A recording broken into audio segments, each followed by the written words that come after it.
Megha, I'm not able to hear anything. I don't know why. You're able to hear me? I'm able to hear you now, Chitra. Now I'm able to hear you. Yeah. Okay, and we are rolling live on YouTube. Yeah. Yes, Deb, over to you.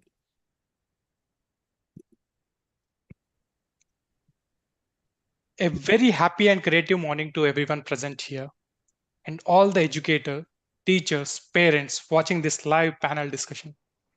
My name is Raju, and this morning I'm feeling extra special. Admit some of the most accomplished educator in the Zoom room in the Valentine's week, listening to one of the most underrated and pertinent topics in today's time and age. Five exceptional educators from across the country sharing their experience, stories, and reflections on education and education system and Deb, since he's frozen, could you take over? So, five exceptional educators and two hosts who firmly believe completely in the value of holistic education have come together today for a powerful and meaningful discussion filled with fun takeaways. Our topic for today is growing in self love and how schools can incorporate this. And we will gradually understand why is it so important to make it a part of our education system and the society at large. So before moving on to the session, I would like to introduce all our wonderful panelists. A very warm welcome to all of you who are watching us live. In sixth standard, she was told that she'll never be able to learn English. And today, she is not only a national best-selling author and film script writer, but also a passionate educator who is bringing a revolutionary program on language, life, and leadership skills to schools. Introducing Megha Bajaj, a master of words, a game changer, someone who can make you believe in yourself and beyond through her words, and also a passionate educator, a fun and witty person to work with, a dog mom, and also a mom to a 15-month baby girl. Megha Bajaj is also the founder of Wonders of Words. The work of WOW in bringing language, life, and leadership skills to students has not only been appreciated by hundreds of principals across the country, but also by the United Nations when she had conducted the biggest summer camp on life skills for students during the COVID, which was attended by 50,000 youngsters from across the globe. Thank you, Megha, for bringing us all of us together today to talk of self-love, a topic which is personally very close to my heart as well. Over to you, Raji. Thank you, Deb. I would now like to introduce you to our next panelist, a passionate educationist whose vision is to uplift society through education. Miss Chitra Prasad Menon, correspondent of NSN Group of Schools, is instrumental in expanding from one school to three schools. She is actively involved in the school administration, curriculum development, planning, designing, mentoring, continuous professional development, and pedagogical practices. She is committed to the cause of education and firmly believes in providing horizontal exposure and vertical expertise to the students. Miss Chitra is also a writer, blogger, speaker, and hardened spiritual seeker. NSN family has been a part of Wow 3L curriculum for 8 years now, and we love our collaboration together. Thank you for joining us. Deb, if you can please introduce our next panelist.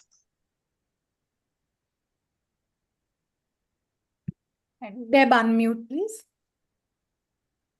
Thank you, Raju.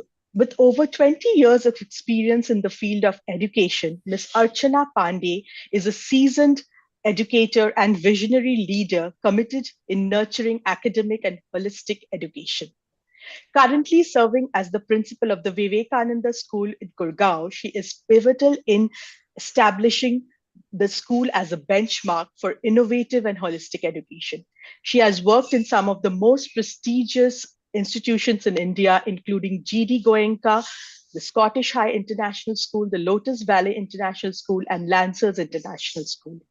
She has also been awarded as the Outstanding Educational Visionary Award by IEA.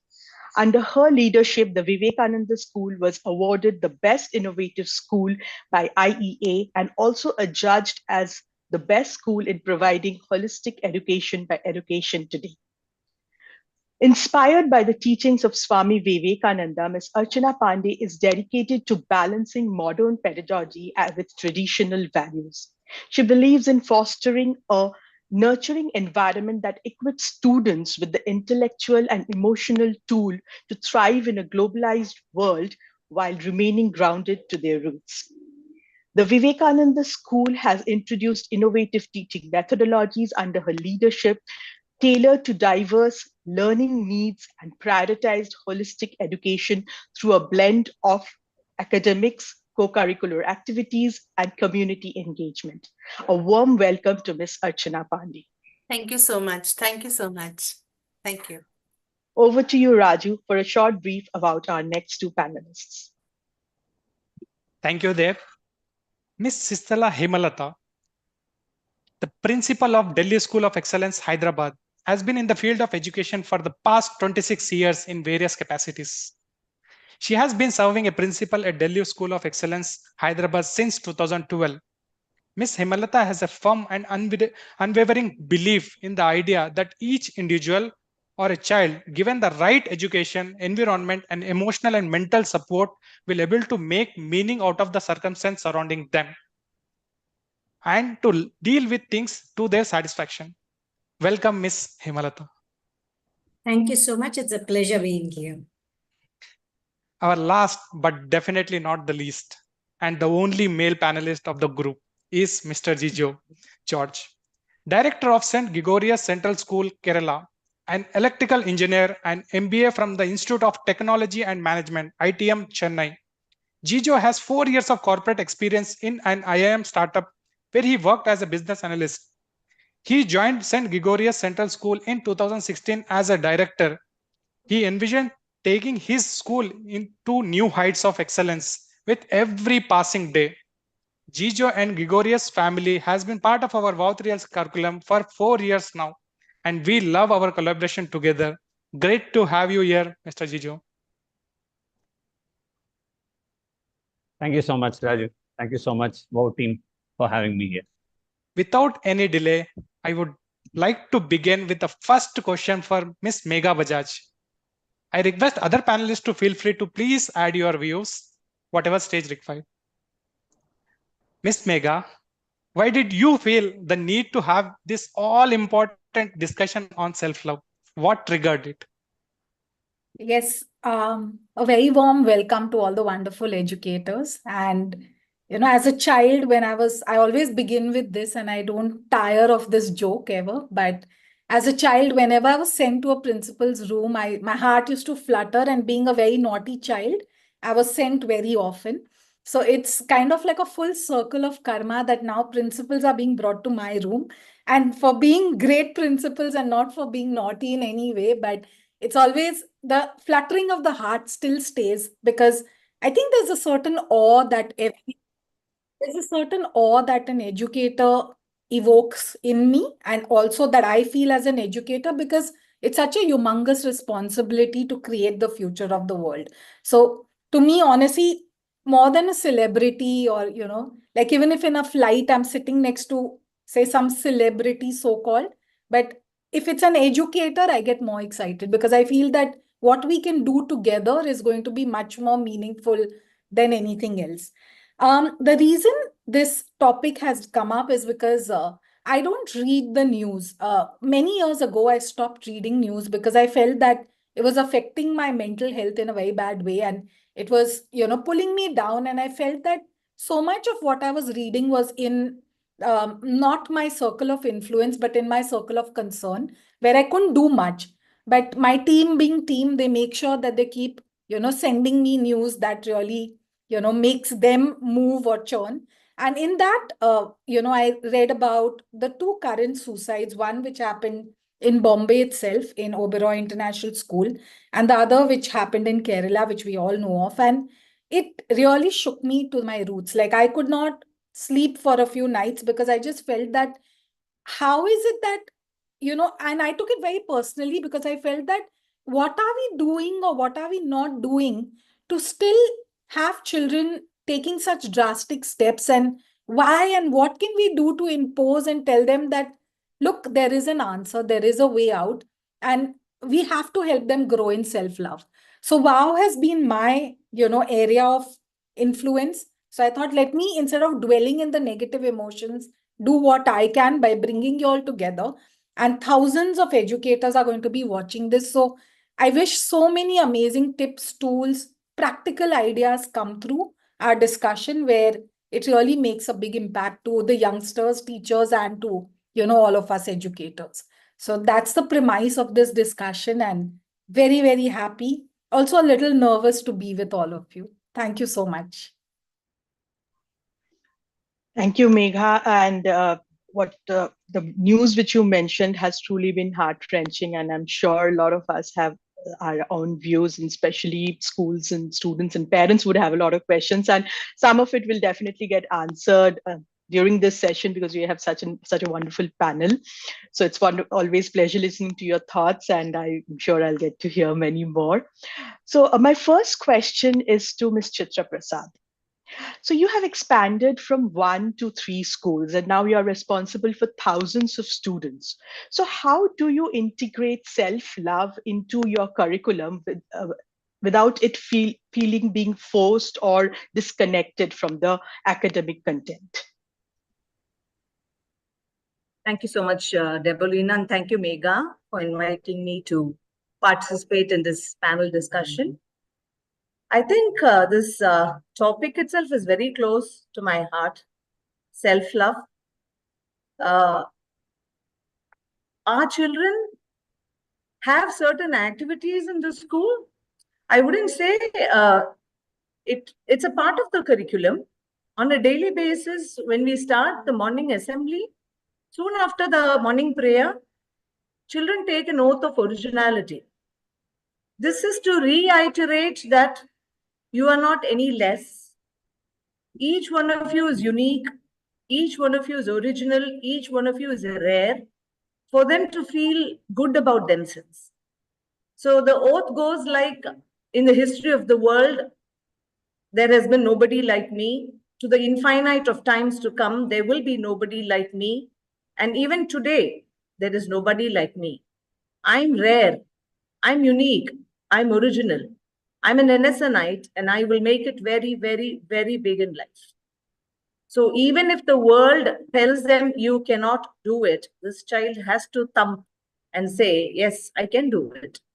So this self-belief and that self-love is not very strong in children, because I feel that most of the times the world is always pointing a finger at the child, because the smallest thing, the child is made to feel I'm wrong, I'm not right, I'm not good enough.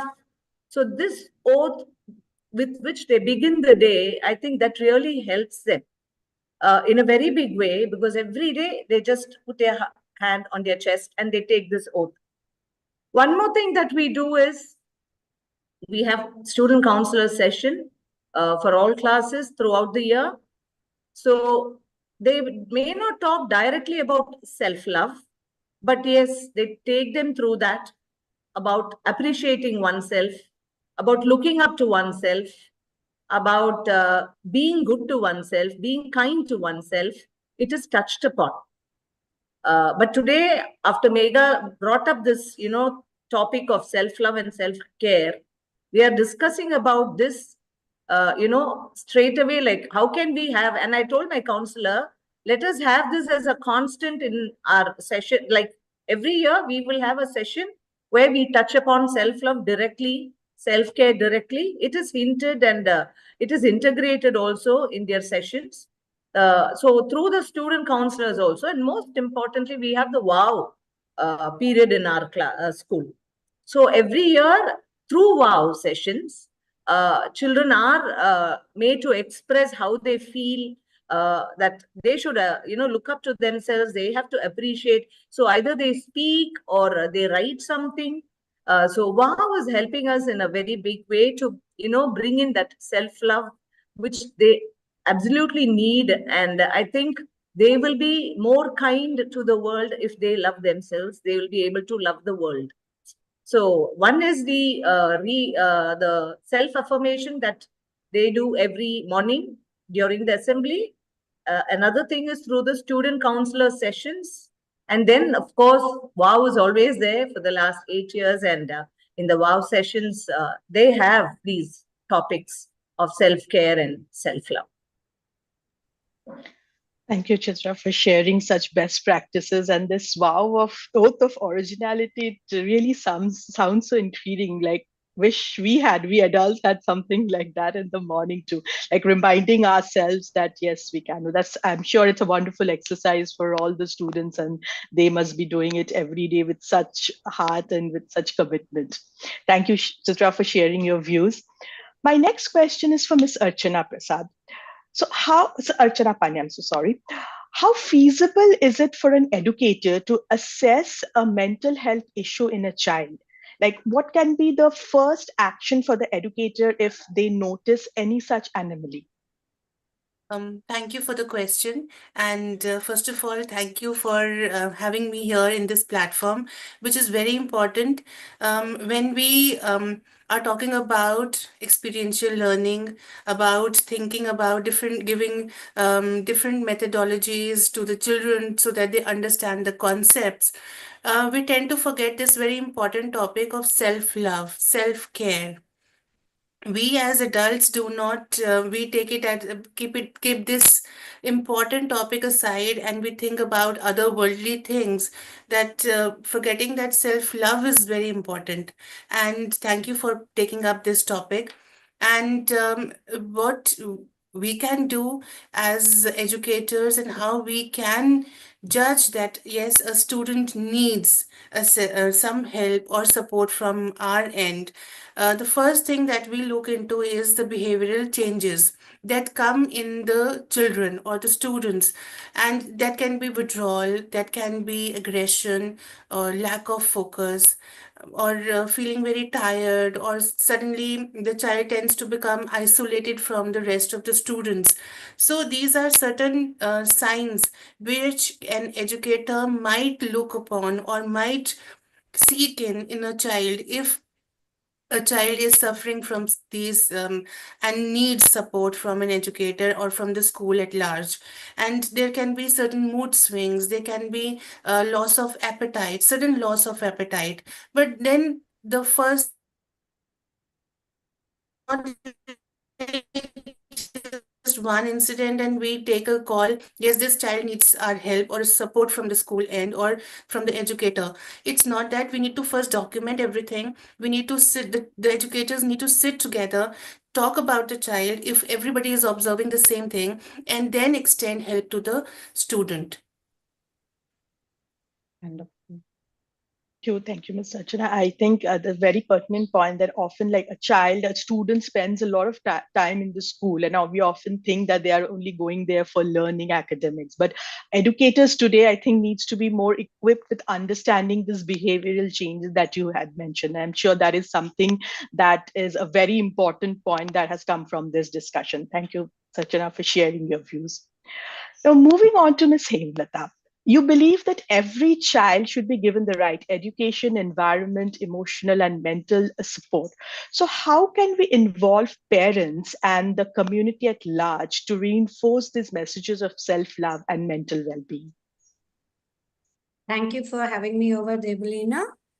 Now, before I even talk about how do we involve parents and the larger community, I feel, when as soon as I got this topic about self-love, I thought, let me first talk about what is the self-love, very briefly, of course. Because, as soon as we hear for a layman, there are positive as well as negative connotations. We feel self-love that we are talking about here is about self-esteem and self-confidence. It's about all those thoughts and emotions and values and ideas that a person or a child holds about himself or herself, thereby accepting and appreciating himself or herself.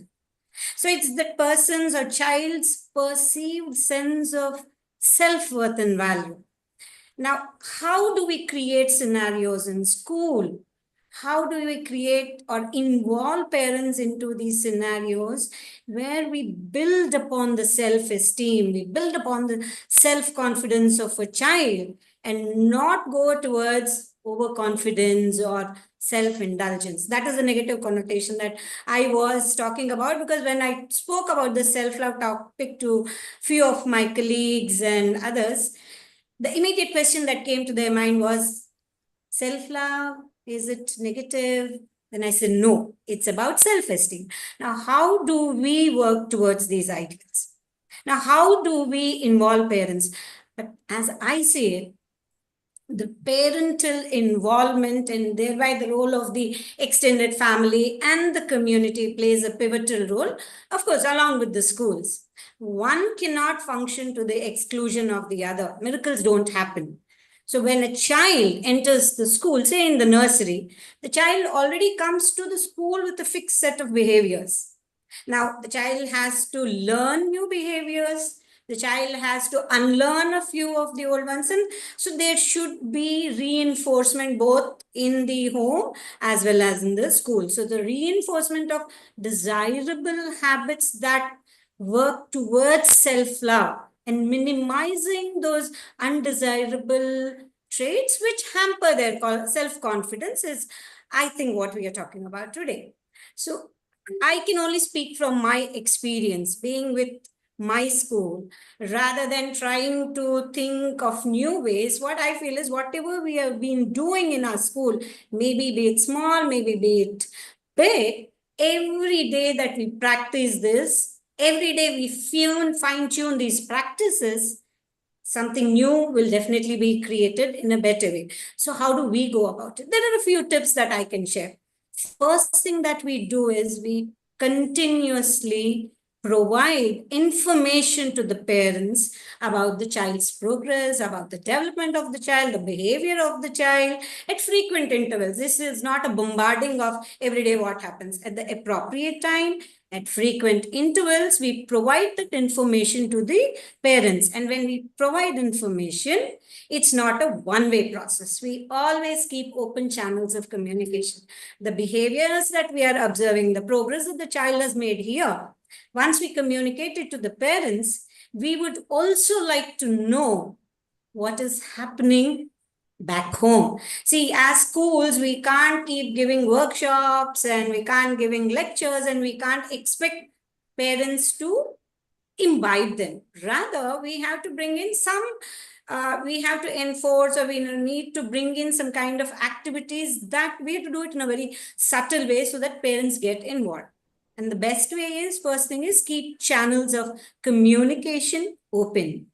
And when a parent confides something to us, we keep that in mind and try to work on what can be done better for the child. And I have a few very interesting activities, that our teachers do without knowing it. Sometimes now I feel, when I think back, we have been doing such beautiful activities wherein we try to involve the parents. To name a few, we give these lists of, we give a project, say, to the children, saying that you help your parents in the household chores. Make a roster of all the good deeds that you did. Keep it. And then maybe you dance or sing or tell a story to your parents. And then the child comes back to the school and shares all these experiences with the classmates. So there, what are we trying to do? We are trying to build their self-esteem. And then we also have something known as a beautiful concept that, most of the schools do, parent partnership program. So we request the parents to get involved, maybe by volunteer as a speaker, maybe come in as a judge, maybe come as a buddy teacher. And I must tell you, we have had experiences where there are some children whose academic performance might not be so good, but their behavior could be better. But once they see their parents coming into the school in different capacities, we have seen the pride with which the child walks the next day. And that continues. And we also provide, checklists to the parents. We tell them, when you come to the PTM, don't just ask about how my child has performed. Rather, these are the things that you need to talk to your teachers about. These are the things that you need to know about your child. So these are small, things that we do. There are many more, but I cannot be selfish and hog the whole, talk. So thank you so much. Thank you. It was so wonderful listening to all these small things, but yet the impact is so, I'm sure it must be so huge. So self-love, as I see it, it can't be, as you mentioned, it can't be like a process or just a checklist that, okay, you do these things and you attain self-love. No. So it has to be a holistic thing where all the stakeholders involved with a child or a student are involved, that the school, the parents, and I'm sure that ways once everybody is aware, the open channel of communication which is mentioned, I think that is something very important. When everybody is aware of it, it kind of naturally it grows into the child as well. Thank you, Ms. Hemlata, for sharing your views. Now we would like to hear from our one of our male panelists, the only male panelist, Mr. George. So here is your question. So you represent a much younger group of leaders who have forayed into the niche of education for a better future. So I want to know from you, what could be that one thing that we can introduce in our classroom that can empower children? Okay. Thank you so much for the question, Dave, and thank you, Megha and WOW team, for having me here. So actually, I feel very nervous also, like Megha said, only because the panelists here are 20 plus years experience. I just recently, 2016 only, I've been as the director of the school. So I'm feeling extremely privileged and honored to be as a panelist among you. So just like Chitra ma'am was sharing, so I also learn from people when I listen to speeches like this or attend sessions like this. So last year I visited NSN, Chitra ma'am's school. So I also have implemented the oath of originality. So we call it as the Gregorian oath. So this year we started in the same words, like it says, we are all unique, right? We are unique people and we are original, right? Always there's a pressure in children also, like some children will be short, some children will be tall, some will be dark, some will be fair. There'll be always be discriminations, but we all are unique in our own ways. I am Jijo, I'm unique. I'm the only person in this world who can be me, right? So that is the significance of that oath of originality. So every day when the children takes the oath, they will remind themselves that I am unique. I'm okay being with me, but God has created me like this. I'm unique. So it will give them a lot of confidence that I am a unique person I'm a unique creation. So that gives them a pride. So what I wanted to share is I got inspired from Chitra ma'am and the oath of originality, and we started implementing it in this year, and we started seeing the confidence with the children are growing. So, and to the question ma'am was asking, like, what is one thing which I would like it should happen in the classrooms is, so what I think is right now, all of us are having a lot of pressure, right? From outside, a lot of pressure. We are in a lot of constant distractions.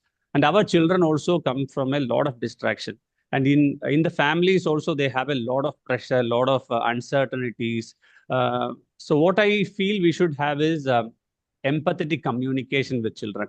Like for example, in a class, if there are 30 children, the 30 children are sitting with 30 different problems.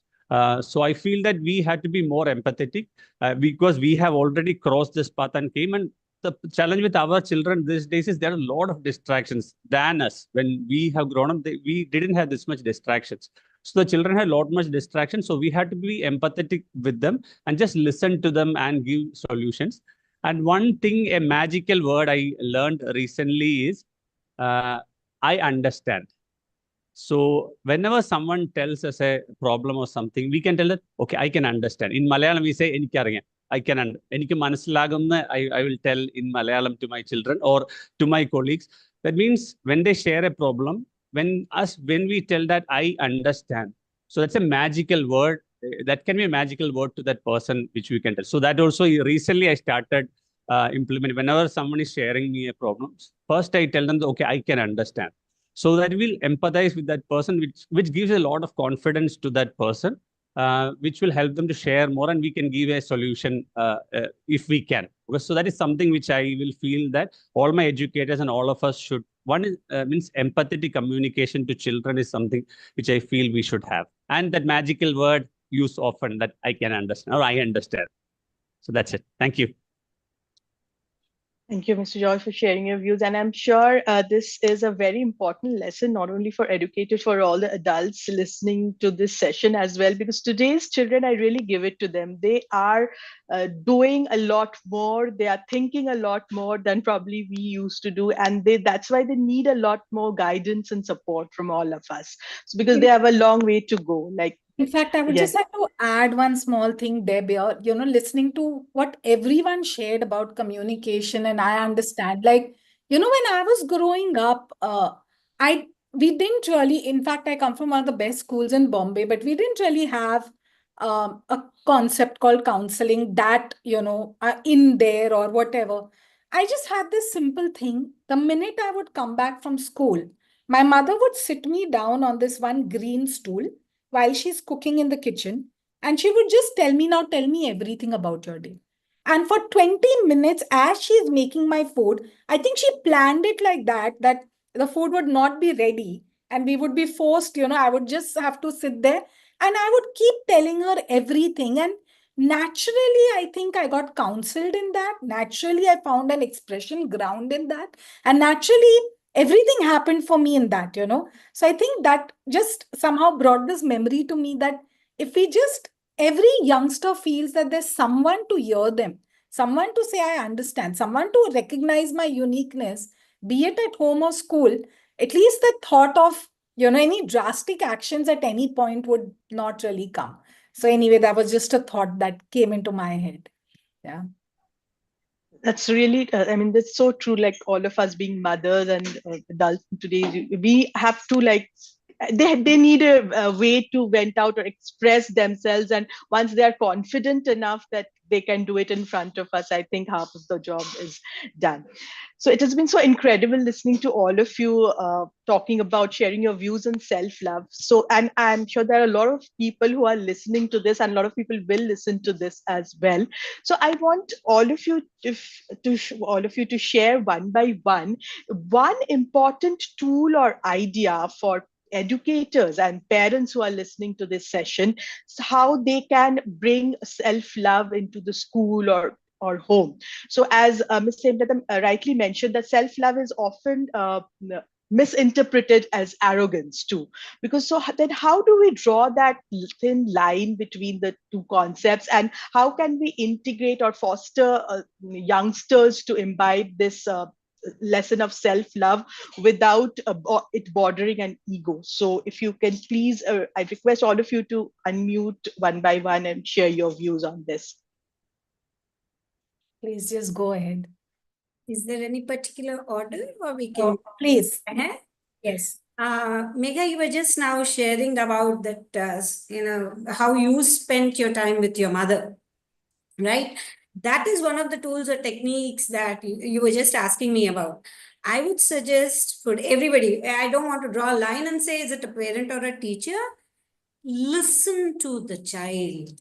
Make the child feel special, give that attention to the child. Do not compare the child with anybody. But the most important, I feel, this is my personal opinion, we talk about positive affirmations. We talk about praising the child. We talk about encouraging the child.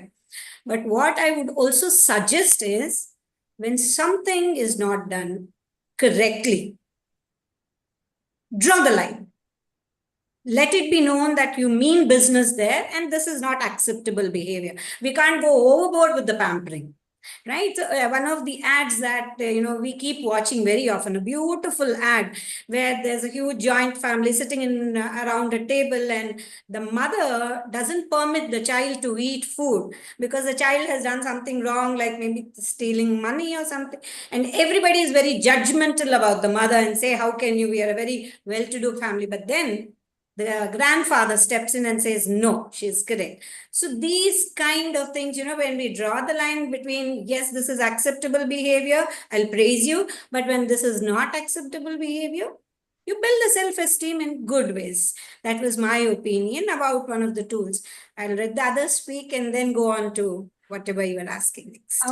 Hemlata, I just want to add one small thing because it's such a wonderful point that you brought up. I follow a guru called Mahatria, and he very clearly says that there are two kinds of loves. One is the tough love, which actually creates children and like adults as well. And one is the pampering love that actually breaks us, you know. So when we are talking about self-love, we're definitely talking about the tough love, which is going to create children and the future, rather than saying, even if someone's, like you said, someone's done something wrong, just to foster self-love, you can't say, oh, great, great. To know, no, this is okay and this is not okay. And within that, to move them from the not okay to okay with a lot more empathy and love. I think that's what, so that just, I loved what you said. And really, I think there are two kinds of loves, the pampering love and the tough love. And I think as educators, tough love to me is the way forward, because that tells a person and creates a child rather than making them feel they can get away with anything, you know? So, yeah, please. Can I? Okay, sorry. Please, Chitra, go ahead. Please, Archana. Thank you. When we talk about, when you mentioned that the children cannot easily go away with committing a mistake and then telling them, yes, they are wrong, where they are wrong. Before that, establishing that connection so that they understand from the educator or from the parent, yes, they can scold me as well. They can rectify. But before that comes that bond, that connection, that warmth, that yes, I care for you. They should feel it. And then when out of care and affection, whatever I'm saying, they will understand as well. Right? And very rightly said by Chitra, Miss Chitra also, that why not we have those positive affirmations in the morning where the child realizes his own capability, his own ability, existence, and acknowledging his own self. And in that process, he should not become arrogant. We can tell him that, yes, you are valuable. You're not better than others. You are valuable. And so are others. So accepting others at the same time is very important for them in the entire journey of realizing, yes, I care for myself. I love myself, but I respect your existence as well. And at home also, when the parents are dealing with the children, instead of saying that you are best at soccer or some other game, why not we say, because we are acknowledging the outcome of a particular thing. So instead of acknowledging the outcome, why not we say that I appreciate that the entire hours of practice that you had put in to be at best of in something. So, but at the same time, we also teach them that we can commit mistakes and realize that will be your own example. Self-compassion, modeling self-compassion, that an educator can also commit a mistake. And when a teacher commits a mistake, accept that, oops, I'm mistaken here. But then mistakes help us learn. So accepting, and so that the child can also accept, yes, I have committed a mistake, and openly confess that as well. Wonderful. Chitra, please. Yeah, just like Archana says, we should show them the other side too, that, others also need the same love that you need. And they also need that kindness from you. This is how you, whatever you wish in your life, the others also wish to have the same. And I think many a time we don't fail or forget to censure them when they're wrong. Whenever they commit a mistake, we are there to, yell at them. But I think, like my Guru Mahatria says, a good behavior recognized and rewarded will definitely be repeated.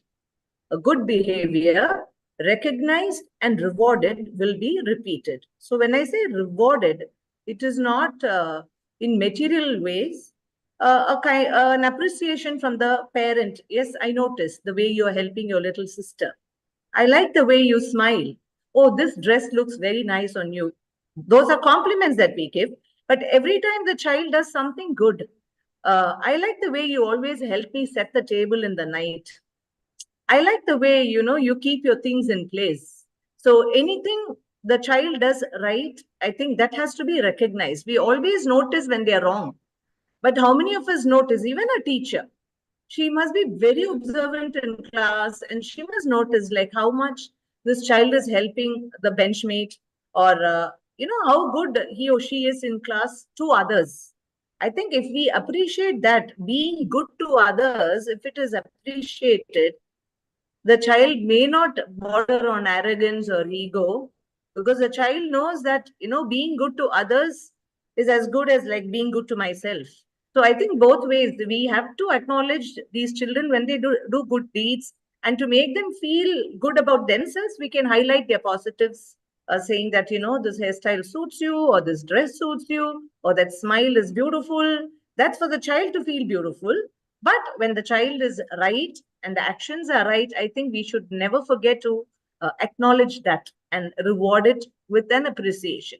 So I tell my parents in the reach out, don't keep highlighting the negative qualities of the child. He's always like this. He wakes up late. He doesn't eat. This is what I hear from parents. For a change, let me hear you tell all the good things about your child. Make it a habit. Be a good finder. So even in our school, in the classrooms, we have a good finder's badge. Throughout the month, if a child can write something good about a few people in her handbook, show to the class teacher and get her signature, end of the month, the child gets to wear a good finder's badge. This is to find goodness in others and not complain about others. So when I learn to find goodness in others, I think in the process I become, I start feeling good. And those are the ways in which, we help children not to border that self-love on arrogance or ego. So be a good finder is a big thing in the school. Children proudly wearing the good finder's badge and walking around. They feel good about themselves. Lovely. Chijo? Yeah, Gigi. So I felt great listening to Chitra ma'am's that Good Finders badge and other Archana ma'am and Sista ma'am saying the practices which we follow. All these things are which we can also learn and implement in our own schools. One thing as a tool, like I told, like that oath of originality, something like that, which reiterates that I am unique, can be a very good practice for every school, because that will be taken by all the children repeated over a time. So it will build the confidence. That is one thing. So I have recently, or 2 years before, I had done one activity with myself. That is writing a love letter to myself. That's one activity I did. So it was very, very, very, very great. I didn't know that it had a lot of impact. I started thinking, what are the good things in me? Why I love myself so much? Why other people are liking me? So it was a great activity. I think that activity, writing a love letter to yourself, can be an activity given to all children. I have given that activity to all my educators so that they will think about, because always we will criticize ourselves. No, in our mind, we are not good. Okay, you are right, you are rude. We always criticize ourselves. We normally don't appreciate ourselves or don't think about us.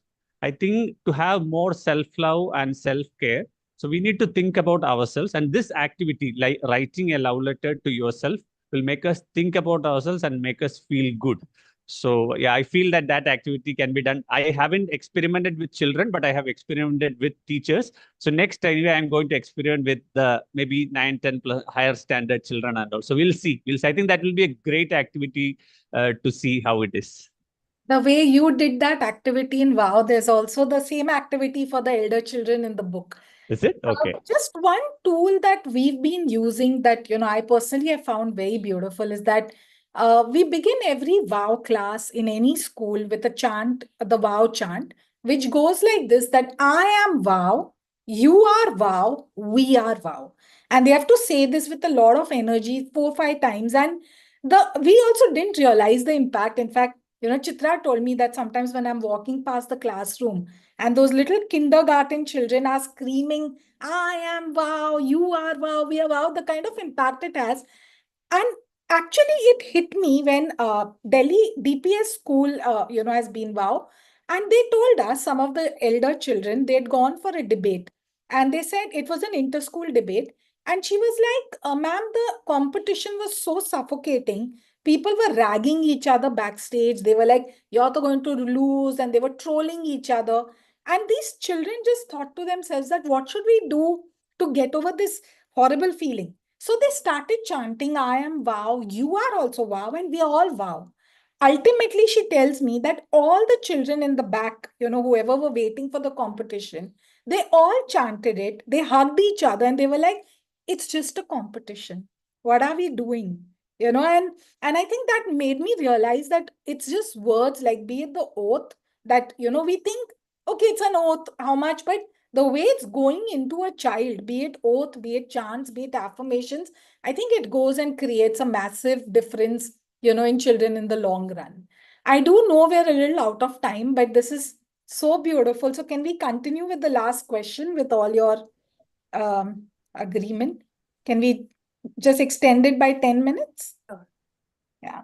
Okay, Deb, please. Yeah, I think I can just keep listening to all of you for hours. I'm sure all the people who are watching you live must be wondering that there's so much of good things that are coming out of it. But all good things has to come to an end. But I still have one important question, and this is for the students who are watching. So I would like each one of you to tell our students who are watching this session one very important insight from your own life that has helped you to navigate through issues and face them in life. So I think that will be a very important pointer for all the youngsters. So anyone Debbie, I'll go. Yeah. I was a child. As a child, I had very low self-image, felt very inferior, and had a lot of complexes because I always defined myself by my looks, and I felt less. This is how I was as a child. But even in my childhood, I used to think that more than your looks and appearance, I think you need to become a beautiful person. That was always there in my mind, that you need to be a beautiful person, even if you don't look beautiful. Can you develop beautiful qualities? I always had that in mind. But to come out of this low self-esteem and poor self-image, I think when I came to class 9, I started participating in competitions and I started winning prizes. I was very nervous to participate, but I gave it a shot and I started winning prizes.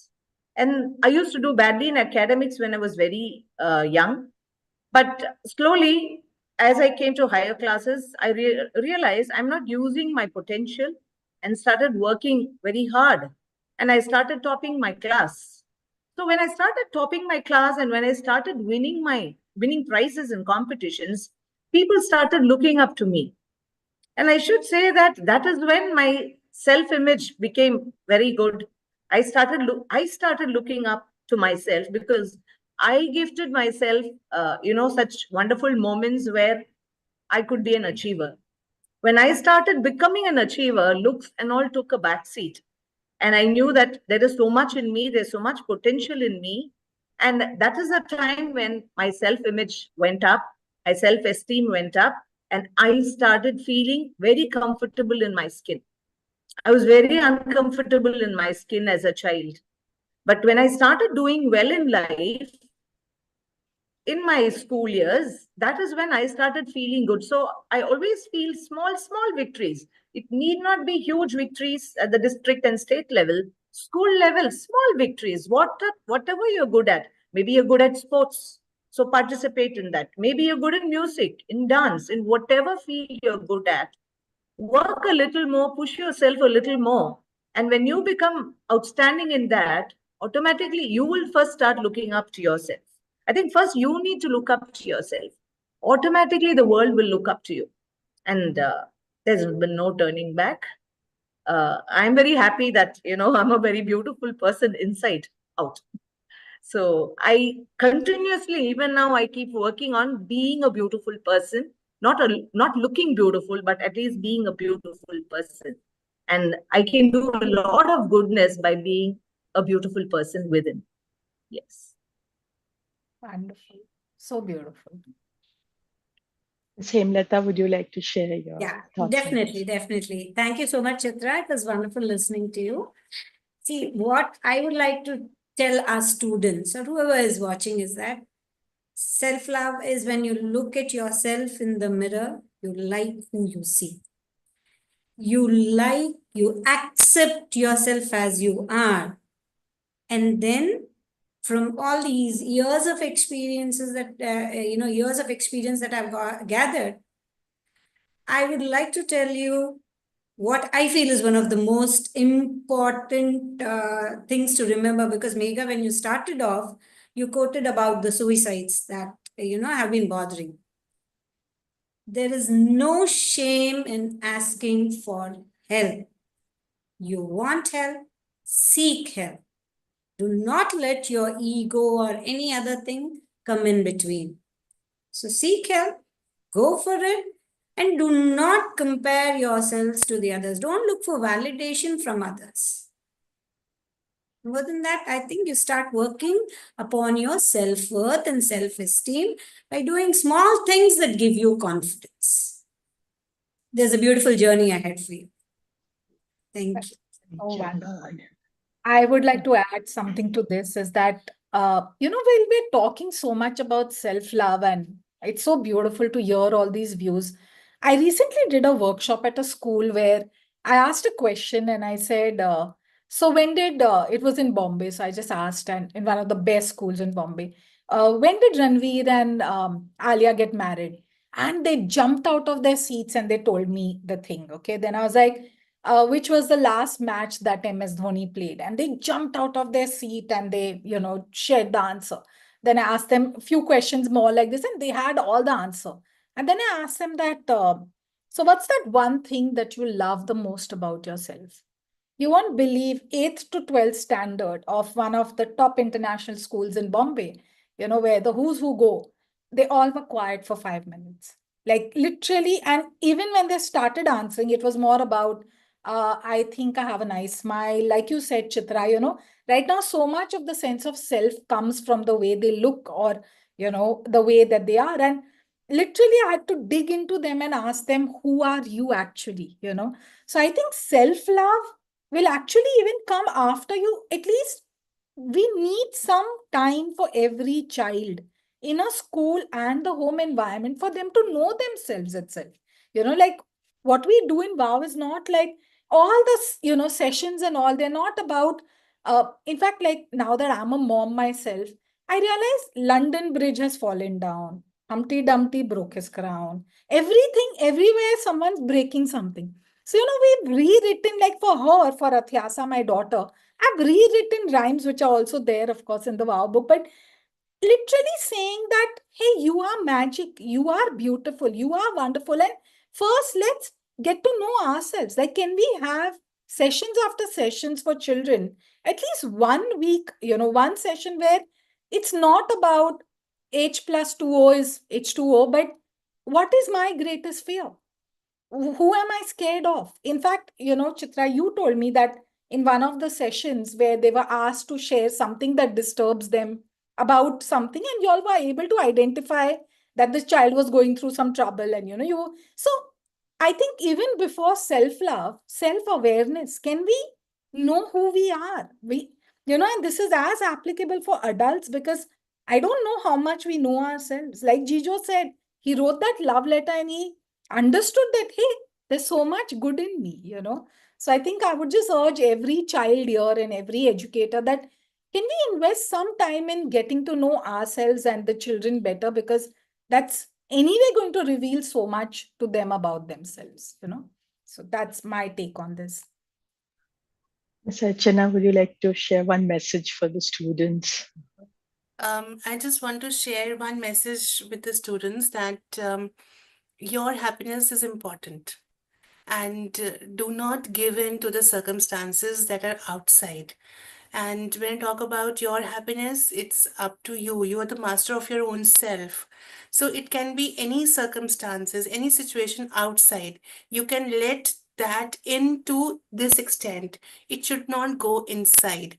Since you are the master, so you will have to judge and decide what to enter and what not to enter, and say, the doors are closed. Wow. So please let the things enter very carefully, and be the masters of your own selves and your happiness and your peace of mind, because that is very important. And just remember one thing, everything is temporary. The tough moments will pass. Happy moments, please cherish them, and failures will definitely become lessons. Thank you. Very wonderful. And Sajio, would you have something for our students? Yeah, it's great to listen to all of you. So one thing, the question is how you can navigate issues. That was the question, especially to students. So I just want to share one thing which I practice. So it is like whenever you're emotional, don't react. That's one thing which we should always, I always try to practice. It's not easy what I say, but when you practice more and more and more, you will master that. So because whenever you're emotional, it says that our intelligence will not work. So whenever we are angry, we'll spit out everything, right? So even if in a fight, we'll talk everything rubbish, then later we'll regret, okay, I shouldn't have told like that. That's because when you're emotional, our intelligence is not working. So whenever in a state of emotions, always try to delay your response. So when you delay your response, you will get more time. Your intelligence will be back so that you will not respond to it. So, or you will not react to it. And later we will not be regretting our action. So that is something which I practice. So regularly in my relationship with my personal space and in professional space also, I think children also, if they can practice whenever they're emotional, if they can delay their response a bit, it will help them a lot. The unnecessary fight can be avoided, even with their parents also. I think that is something which I want to share. Delay their response when they are emotional. That's the one message I want to share with children. I think each one of them are like jewels of thoughts that all the viewers would be taking away from this session. So over to you, Raju, if you have any thoughts to share. I can say this. What a morning. It's a beautiful discussion and incredible insights, isn't it, Dave? Yes, I cannot agree more. Like as a mother of a 11-year-old daughter and like myself, I can understand that how important it is for her to learn about self-love, self-image, self-awareness. I mean, I can see her going through that phase in life where they are so concerned about self-image and how crucial is it for her to learn the lessons now, because that is going to stay with them forever. So that like it is as important as her academic curriculum. So I would like to thank all the panelists for your time, your wonderful thoughts, and your love that you had shared during the session. I'm sure all the viewers must have been wondering that why the session is coming to an end, but it has been an incredible session, and I'm sure this is just the beginning of our journey together. And together we will be able to create like a wonderful space for youngsters, a generation of future-ready youngsters who are deeply rooted in themselves. In closing, I would like to close the session by thanking all the panelists and also the viewers who were there with us. And for those who could not join us or watch us live, you can always watch this wonderful session on our YouTube channel. Thank you. Thank you so much. Truly, it's been such a, I think what I love the most about this was that there's such, tips. Everything that was said was so practical. Any educator, any parent, any teacher listening to it can immediately implement it. And I think students will have a lot of food from thought. I'm really very grateful to all of you. Thank you so much. Thank you, Megha. Thank you so It's our much. pleasure to be. Thank you. It was a everyone. pleasure being here. Thank you, Megha and Thank team you. WOW. You, Thank Deb. you. Thank you. Thank you. Thank you, all Thank of you, you once Thank again. you, Debolina, Raju. Thank you. Thank you, Thank you. Chitra. Many more discussions like this. Yes.